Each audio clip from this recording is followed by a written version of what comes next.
good morning, good morning! Kain po tayo ng pichi-pichi. Gumawa pa ako ng pichi-pichi. Ayan, may pichi-pichi. So, wala pong new kasi ginto yung nyug nito. 60 pesos yung isa. Kaya cheese na lang yung aking nilagay. So, ayan, masarap naman daw. Masarap naman daw, sabi nila. Ano, Clarice, masarap ba? Masarap daw. So, thank you. Kain po tayo.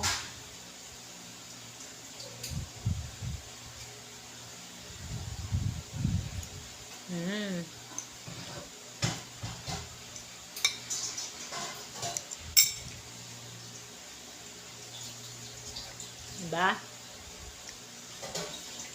First time kong gumawa nito, guys, ng pichi-pichi.